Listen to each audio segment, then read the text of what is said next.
जादुई सोने की बिंदी। दूर किसी जंगल में गुलाबो नाम की कौवी अपने परिवार के साथ रहती थी। गुलाबो बहुत मेहनती और नेक थी, पर उसकी सास हमेशा उसे कलमुही कहकर ही बुलाया करती थी।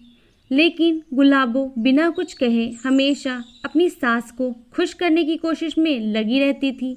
एक दिन, अरे कलमुही, कहाँ मर गई? सुबह से बुखार से तप रही हूँ। क्या मज्जाल मेरा हाल चाल लिया हो? आने दे मेरे बेटे को, आज तुझे नहीं छोड़ूंगी मैं। आ गई माँ जी। वो मैं खाने की तैयारी कर रही थी। वो आते ही होंगे ना। आप ये जब तक काढ़ा पी लीजिए। ये डॉक्टर जी ने दिया है, इसे पीकर आपको बहुत अच्छा लगेगा। ये लीजिए, पीजिए माँ जी। इतना कहकर गुलाबो सास की तरफ काढ़ा बढ़ाती है, पर उसकी सास काढ़े को फेंक देती है और बोलती है, अरे जा जा, बड़ी आई। जहाँ मेरे बेटे के आने का समय हुआ, आ गई माँ जी करते। इतने पर कालू कौवा भी आ जाता है। उसे देखते ही उसकी माँ गुलाबो की बुराइयां शुरू कर देती है। तुम में शर्म हया है कि नहीं? मेरी माँ सुबह से बीमार है और तुम यहाँ मजे कर रही हो। नहीं, मैंने सुबह भी काढ़ा दिया था। अगर मैं सारा दिन यहाँ बैठूंगी तो घर के काम कैसे होंगे? हे भगवान, देख ले बेटा, देख ले, काम का तारा ही बचा था, वो भी इसने दे ही दिया है। हे ऊपर वाले, और क्या क्या देखना बाकी है इस उम्र में। अच्छा होता मैं भी तेरे पिता के साथ मर गई होती। इतनी बार बोला दूसरी शादी कर ले, क्या सुख दिए इसने। ये क्या कह रही हो माँ? मरना ही है तो ये मरे। पता नहीं मैंने इससे शादी ही क्यों की। इतना कहकर कालू कौवा अंदर चला जाता है और बेचारी गुलाबो कौवी सिसक कर रह जाती है। अगली सुबह, अरे दीदी, अरे ओ दीदी, कहाँ हो? बाहर आओ। अरे छोटी कौवी, आओ आओ, बैठो बैठो। कैसे आना हुआ? और तुम्हारा शादी करवाने का काम कैसे चल रहा है? सब बढ़िया चल रहा है दीदी, आप बताओ, आप कैसी हैं? छोटी कौवी और सास कौवी आपस में बातें कर रही होती हैं। गुलाबो वहीं चाय नाश्ता लेकर आ जाती है। गुलाबो के वहाँ से जाते ही उसकी सास उसकी बुराइयां शुरू कर देती है। अरे रे दीदी, ये क्या कह रही हो?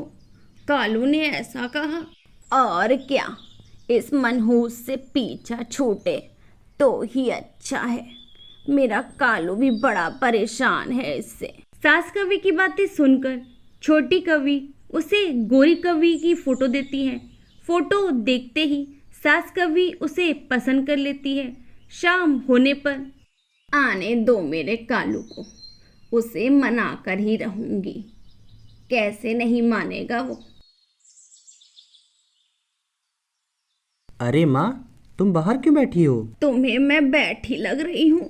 भगा दिया है तेरी पत्नी ने। मेरी पोटली नहीं दिख रही। सोचा तुझे एक बार देख लूं, फिर हमेशा के लिए अनाथ आश्रम चली जाऊंगी। माँ की बातें सुनते ही कालू कौवे का खून खौल जाता है और वो बेचारी गुलाबो कौवी को खूब मारता है। क्यों मार रहे हैं मुझे? मैंने किया क्या है ऐसा? क्या किया है? तुमसे शादी करके ही मेरी जिंदगी खराब हो गई है। तुम्हें मजा चखा कर ही रहूँगा। माँ, आप मेरी दूसरी शादी की तैयारी करिए। शादी करते ही इसको भगा दूंगा। मेरी माँ को अनाथ आश्रम भेज रही थी। कालू कौवे की बातें सुनकर गुलाबो अपनी सास को एकटक देखती रहती है। वो जानती थी कि किसी से भी कुछ कहना बेकार है। अगली सुबह कालू कौवे और गोरी कौवी की शादी हो जाती है। गोरी कौवी के आते ही सास कौवी और गोरी कौवी मिलकर उसे बहुत परेशान करने लगती हैं। पर गुलाबो से ये रोज रोज के अपमान सहे नहीं जा रहे थे और वो मरने के लिए एक नदी की तरफ उड़ जाती है। हे भगवान, अब मैं तुम्हारे पास आ रही हूँ। मेरी तो यहाँ पे किसी को कोई भी जरूरत नहीं है। गुलाबो कौवी नदी में कूदने ही जा रही होती है कि नदी से एक मछली उछलकर ऊपर आ जाती है और वो फड़फड़ाने लगती है। अरे घबराओ मत, मैं तुम्हें अभी पानी में डाल देती हूँ। तुम तो बहुत भूखी लगती हो, मुझे खा लो। वैसे भी मैं मर ही जाऊंगी, तुम नहीं तो कोई और मुझे खा ही जाएगा। इससे अच्छा होगा कि तुम ही मुझे खाकर अपनी भूख मिटा लो। अरे नहीं नहीं, तुम ऐसा क्यों सोचती हो? मेरी भूख तुम्हारे जीवन से बड़ी नहीं है। वैसे भी मैं तो यहाँ मरने ही आई हूँ। इतना कहकर गुलाबो मछली को पानी में वापस डाल देती है और वो मछली जादुई मछली में बदल जाती है। ये देखकर गुलाबो चौंक जाती है। गुलाबो, तुम मन की बहुत अच्छी हो। मैंने तुम्हारा दुख पढ़ लिया है। ये लो, ये जादुई बिंदी है। इसे लगाते ही तुम सुंदर हो जाओगी और तुम्हारा पति पहले की ही तरह तुम्हें मारने लगेगा।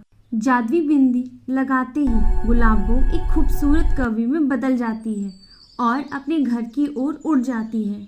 अरे रे रे रे, कहाँ घुसी आ रही हो? कौन हो तुम? देखने में तो बड़ी सुंदर हो। कौन हो बेटी तुम? अरे माँ जी, मैं गुलाबो हूँ। आपने पहचाना नहीं?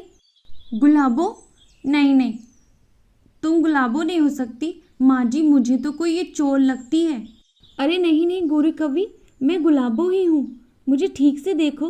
गुलाबो सबको पूरी कहानी सुना देती है। गुलाबो की बातें सुनते ही सास कवि और गौरी कवि के मन में लालच आ जाता है। इतने पर कालू कौवा बोलता है, क्या तुम मरने गई थी? गुलाबो, मैंने तो ये गुस्से में ही कहा था, फिर कभी ऐसा मत करना। कालू कवि का व्यवहार देखकर गुलाबो का मन बहुत खुश हो जाता है, पर गौरी कवि को ये बात हजम नहीं हो रही थी और वो और उसकी सास नदी पर पहुंच जाते हैं। उनके साथ भी वैसा ही हुआ। अरे माँ जी, यहाँ तो कोई जादुई मछली नहीं आई। हमने तो इस मछली को पानी में भी डाल दिया। अरे इतनी उतावली क्यों हो रही हो? शायद वो जादुई मछली कहीं गई हो। मुझे तो फिर से जवान होना है। ये बुढ़ापा तो खाए जा रहा है। सास कवि की बातें सुनकर गौरी कवि मन ही मन में सोचने लगती है, देखो तो इस बुढ़िया को, फिर से जवान होना है। बुढ़ापे में इतने काम बताती है, जवान होने पर तो मुझे मार ही डालेगी। एक बार वो जादुई बिंदी मुझे मिल जाए, मैं और सुंदर हो जाऊंगी और इसे इसी नदी में डाल दूंगी। दूसरी तरफ सास कवि सोच रही होती है, एक बार मैं जवान हो जाऊं, फिर इन दोनों को अपने घर से भगा दूंगी। मेरी तो किस्मत ही खराब है। 2 बहुएं मिली, वो भी किसी काम की नहीं। गौरी कवि और सास कवि इतना सोच ही रहे होते हैं कि जादुई मछली आ जाती है।